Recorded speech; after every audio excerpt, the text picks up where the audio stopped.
അനന്തം അജ്ഞാതം അവർണ്ണനീയം ഈ ലോകഗോളം തിരിയുന്ന മാർഗം അതിങ്കലെങ്ങാണ്ട് ഒരിടത്തിരുന്ന് നോക്കുന്ന മർത്യൻ കഥയെന്ത് കണ്ടു. നമ്മൾ സാധാരണയായിട്ട് പറയുന്ന ഒരു കവിത ശകലമാണിത്. അപ്പൊ ജീവിതം എന്ന് പറയുന്നത് വളരെയേറെ രസകരമായി മുന്നിലേക്ക് ഒഴുകേണ്ട ഒന്നാണ്. പക്ഷെ പലപ്പോഴും അതിനിടയ്ക്ക് ചില സ്റ്റംബ്ലിംഗ് ബ്ലോക്സ് വരുന്നു, പ്രതിസന്ധികൾ ഉണ്ടാകുന്നു. അപ്പൊ ഈ പ്രതിസന്ധികളെ തരണം ചെയ്യുന്നതിന് വേണ്ടി മനുഷ്യൻ എപ്പോഴും പുതിയ പുതിയ മാർഗങ്ങൾ അന്വേഷിക്കാറുണ്ട്. ആത്യന്തികമായ മനുഷ്യന്റെ ജീവിത ലക്ഷ്യം മോക്ഷം എന്ന് നമ്മളിങ്ങനെ കേട്ടുവച്ചിട്ടുമുണ്ട്. അപ്പൊ ഇടയിൽ എപ്പോഴൊക്കെയോ നമ്മുടെ ജീവിതത്തിനെ ഒരു ഏണിയും പാമ്പും കളിയുമായിട്ട് അല്ലെങ്കിൽ സ്നേക്ക് ആൻഡ് ലാഡർ ഗെയിമുമായിട്ട് കമ്പയർ ചെയ്യാറുണ്ട്. പലപ്പോഴും സ്നേക്ക് നമ്മെ വിഴുങ്ങി താഴേക്ക് കൊണ്ടുപോകുന്നു. ചില നല്ല സമയങ്ങളിൽ നമുക്ക് എന്ത് ചെയ്യുന്നു, ഒരു ലാഡർ കിട്ടുന്നു. അപ്പൊ ഈ പറഞ്ഞ ചില കാര്യങ്ങളെ കണക്ട് ചെയ്തുകൊണ്ടുള്ള ഒരു എപ്പിസോഡാണ് ഇന്ന് ESP പാരാനോർമൽ അതീന്ദ്രിയം നിങ്ങൾക്കായിട്ട് ഒരുക്കുന്നത്. നമ്മളോടൊപ്പം ഉള്ളത് അനിത മാം ആണ്. She's A teacher.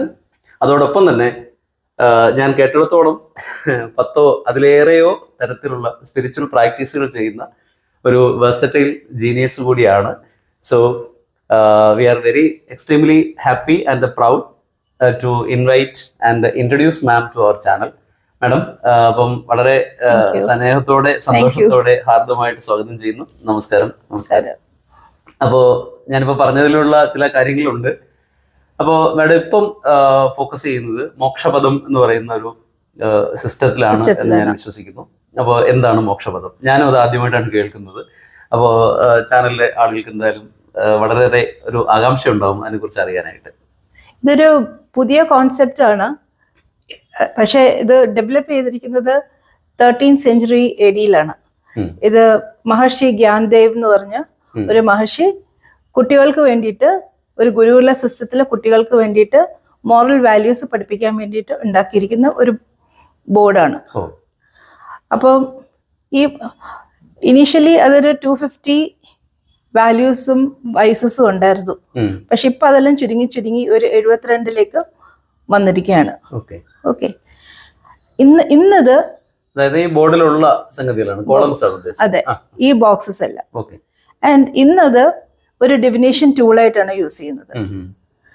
അപ്പൊ ഈ ഡിവിനേഷൻ ടൂൾ എന്ന് പറയുമ്പോൾ ഇതിൻ്റെ അകത്ത് നിന്ന് നമുക്ക് ക്വസ്റ്റ്യൻ ആൻസേഴ്സ് എടുക്കാം.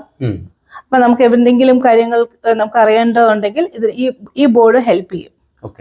സോ അതുപോലെ തന്നെ നമുക്ക് ഇതിനകത്ത് വേറെ പല കാര്യങ്ങളും നമുക്ക് ഇതുകൊണ്ട് ചെയ്യാൻ സാധിക്കും.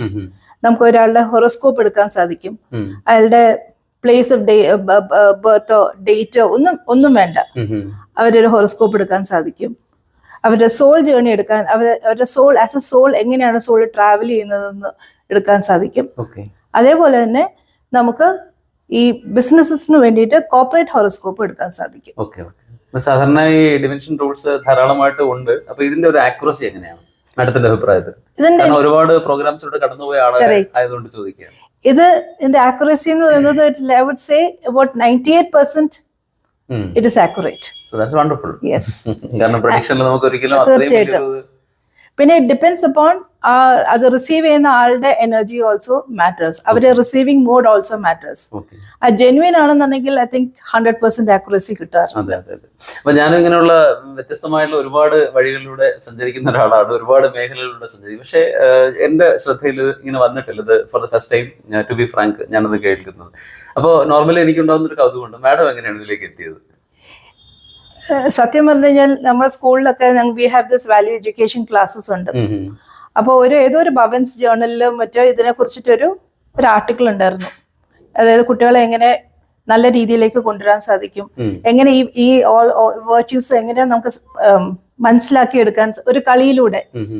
പക്ഷെ അന്നൊന്നും ഈ നെറ്റും ഇന്റർനെറ്റും ഒന്നും ഇല്ലാത്ത ഇതായതുകൊണ്ട് പിന്നെ ഇത് എവിടെ നിന്ന് അന്വേഷിക്കണം, അങ്ങനെ ആ അന്വേഷണം അവിടെ നിന്നു. പിന്നീട് പലപ്പോഴായിട്ട് ഈ വാട്സാപ്പ് ഒക്കെ വന്നപ്പോൾ ഇതുപോലെ തന്നെ പിന്നെയും ചെറിയൊരു ഫോർവേഡ് മെസ്സേജ് വന്നു ഈ ഇതിനെ കുറിച്ചിട്ട്. പിന്നെ ഇൻസ്റ്റാഗ്രാമിൽ കണ്ടു ഒരു മോക്ഷപദത്തെ കുറിച്ചിട്ടൊരു ഒരു മെസ്സേജ്. അപ്പൊ അങ്ങനെയാണ്. അപ്പൊ ഇത് എന്താണ് ഒരു കൗതുകം, ഇതിനകത്ത് ബോക്സസ് എന്തൊക്കെയാണെന്ന് ആ ഒരു കൗതുകം കൊണ്ടാണ് ഞാനിത് പഠിക്കാൻ ഉദ്ദേശിച്ചത്. പക്ഷെ ഡിവിനേഷൻ ടൂളാണെന്ന് അന്നും എനിക്കറിയില്ലായിരുന്നു. പക്ഷെ once I got into it, I understood this is a beautiful way in which we can lead a life. ഇത് ശരിക്കും പറഞ്ഞു കഴിഞ്ഞാൽ I feel this is a manual of life. Great. Because this is A true front who can guide you correctly. അപ്പൊ നമ്മൾ എവിടെയൊക്കെ stuck ആവുന്നുണ്ടോ, what is ആ karmic patterns, അതെങ്ങനെ നമുക്ക് മാറ്റാൻ സാധിക്കും, യുനോ എക്സ്റ്റേണൽ ആയിട്ടുള്ള പരിഹാരങ്ങളല്ല. നമ്മൾ തന്നെ എന്തെല്ലാം ഏരിയാസിൽ നമ്മൾ വർക്ക് ചെയ്യണം. ആൻഡ് എബവ് ഓൾ ദാറ്റ് നമ്മളുടെ അവയർനെസ് കൂടും. ഇപ്പൊ ഒരാൾക്ക് എനിക്കിപ്പോ ഒരു വല്ലാത്തൊരു ദേഷ്യം വരുന്നൊരു അവസ്ഥയാണെങ്കിൽ immediately I'm aware of it. എനിക്ക് ദേഷ്യമാണ്, എന്തിനാണ്, and is it going to help me. അപ്പൊ you can live your life through total awareness. ഈ ടോട്ടൽ അവെയർനെസ്സിലൂടെ നമ്മൾ ജീവിക്കുമ്പോഴാണ് നമുക്ക് what do you call it, you'll be able to liberate yourself. ഒരു ഫിയർ ഉണ്ടാവില്ല. Understood? And there is a lot of inner peace. പിന്നെ ആങ്കറിനെ കുറിച്ച് പറയുമ്പോൾ, കാരണം സാധാരണയായിട്ട് ആങ്കർ ഒരു നെഗറ്റീവ് ഇമോഷനാണ്. റാത്ത് എന്ന് പറയുന്ന ഒരു നെഗറ്റീവ് ഇമോഷൻ നമ്മൾ കേട്ടിട്ടുണ്ട്. വൺ ഓഫ് ദി 7 സിൻസ് ആയിട്ടാണ് റാത്തിനെ നമ്മൾ കാണുന്നത്. പക്ഷേ അറ്റ് ദ സെയിം ടൈം ഇന്ത്യയിൽ നമ്മൾ ഏറ്റവും കൂടുതൽ പവർഫുൾ ആയിട്ടുള്ള അല്ലെങ്കിൽ ഏറ്റവും വലിയൊരു ഡൈറ്റി എന്നുള്ള രീതിയിൽ നമ്മൾ we are worshipping Shiva, and he is very famous for his love, and at the same time he is very notorious for his anger or wrath. അപ്പൊ അങ്ങനെയുണ്ട്. അപ്പോൾ ആങ്കർ എന്ന് പറയുന്ന ഒരു നെഗറ്റീവ് ഇമോഷൻ അല്ല, അതിങ്ങനെ ചേഞ്ചിങ് കപ്പാസിറ്റി ഉള്ള സംഗതി. പക്ഷെ നോർമലി നമുക്കിപ്പോൾ ആങ്കർ വരുമ്പോൾ we are trying to suppress that one to our inner core. അപ്പൊ അത് അവിടെ ഇരുന്നിട്ട് the thing that we are resisting it will persist.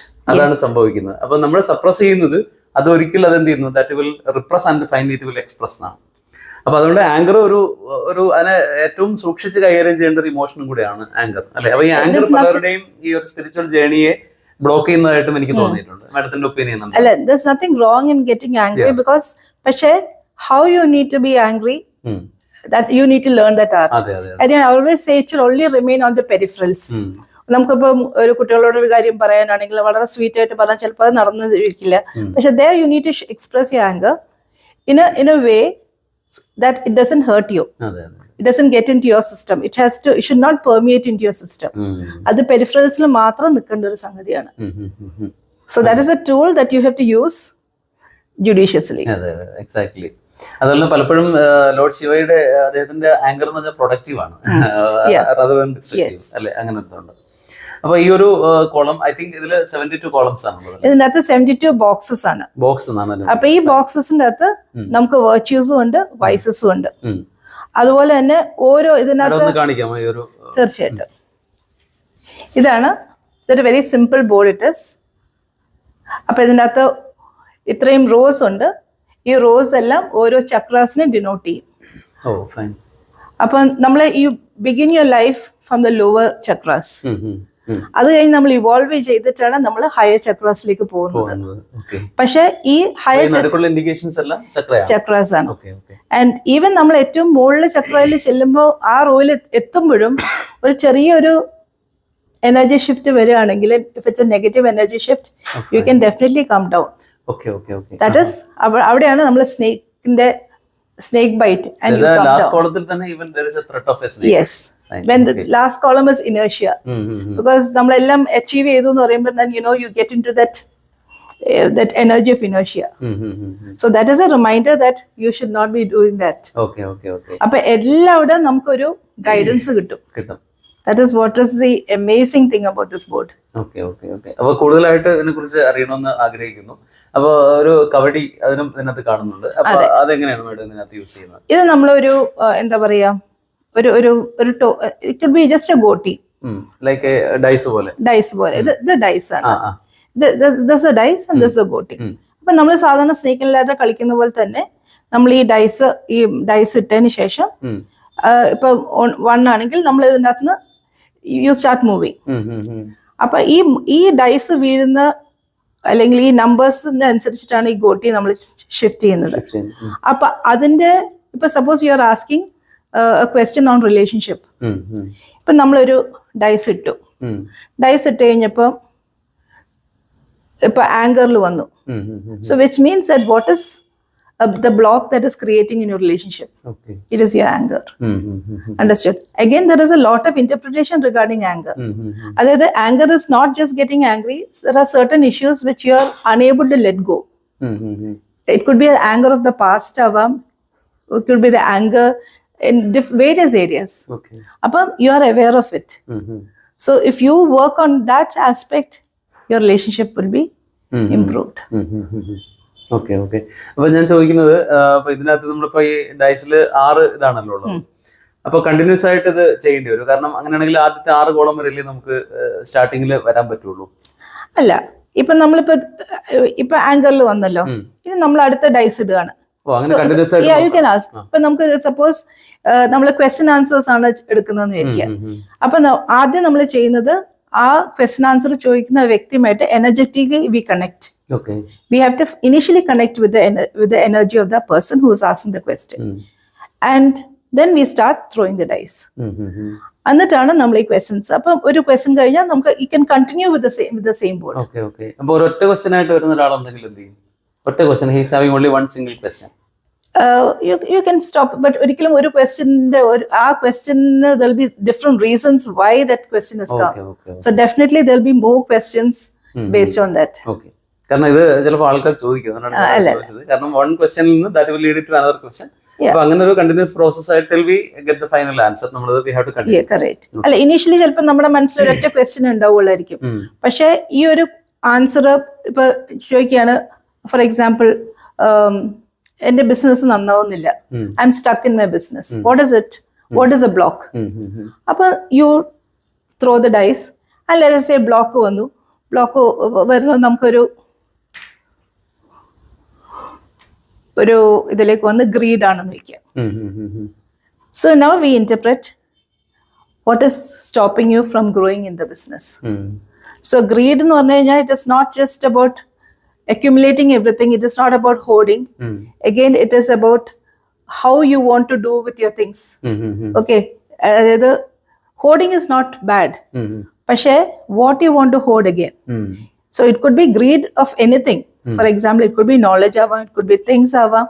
So what is it you don't, and we hoard a lot of things which is not necessary for us.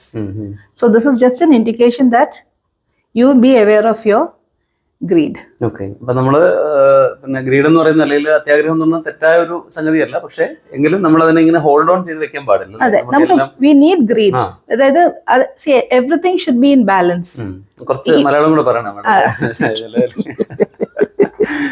അതായത് നമുക്ക് ഈ പറഞ്ഞത് എല്ലാം നമുക്ക് ഒരു ഹ്യൂമൻ ബീയിങ് മനുഷ്യനായി കഴിഞ്ഞാൽ ഈ പറഞ്ഞ ഇതെല്ലാം എല്ലാ ബോക്സസിലൂടെ നമ്മൾ കടന്നു പോകും. മനസ്സിലായി? ഇതെല്ലാം നമുക്ക് ആവശ്യമാണ്. ഈ എല്ലാ എനർജീസും നമ്മുടെ മനസ്സിലുണ്ട്. ഇതാണ് ആദ്യം 270 ഉണ്ടായിരുന്നത്. എത്രയും ബോക്സുകൾ ഉണ്ടായിരുന്നു. അത് കഴിഞ്ഞിട്ടാണ് ഇത്രയും കുറഞ്ഞു വന്നിരിക്കുന്നത്. മേ ബി അത് എല്ലാം കൂടെ കമ്പൈൻ ചെയ്തിട്ട് ചിലപ്പം ഈ ബോക്സസ്, ബിക്കോസ് ഇതിന്റെ ഹിസ്റ്ററി എന്ന് പറയുന്നത് ആർക്കും എവിടെ എഴുതി വെച്ചിട്ടില്ല. ഇതെല്ലാം ശ്രുതിയിലാണ് പറഞ്ഞ് അങ്ങനെ എഴുതി വെച്ചിട്ടില്ല ഇതിന്റെ ഇന്റർപ്രിട്ടേഷൻസ് ഒന്നും. അതുകൊണ്ട് നമ്മളിത് പിന്നെ നമ്മൾ ചെയ്യുമ്പോൾ നമ്മുടെ എക്സ്പീരിയൻസ് നമുക്ക് പല പല കാര്യങ്ങൾ നമ്മൾ ഓരോ ആളുടെ അടുത്തും നമ്മൾ ഓരോ ക്ലയന്റിന്റെ അടുത്ത് നമ്മൾ ചെയ്യുമ്പോൾ നമ്മൾ പുതിയൊരു കാര്യം പഠിക്കും. അതാണ് ഇതിന്റെ നമുക്ക് ഒരിക്കലും ബോർ അടിക്കില്ല. ആൻഡ് ഓരോ ക്ലയന്റ് വരുമ്പോഴും ഒരു പുതിയ എക്സ്പീരിയൻസ് ആണ്. അപ്പൊ ഇത് പിന്നെ ഇതിന്റെ പേര് മോക്ഷപദം എന്നാണ്. അപ്പൊ ധർമ്മപദം എന്നുള്ളത് കേട്ടിട്ടുണ്ട്. ധർമ്മപദം സീരീസ് ഉണ്ട്. So that is connected to Buddha. ബുദ്ധനുമായിട്ട് ബന്ധപ്പെട്ടതാണ് ധർമ്മപദം.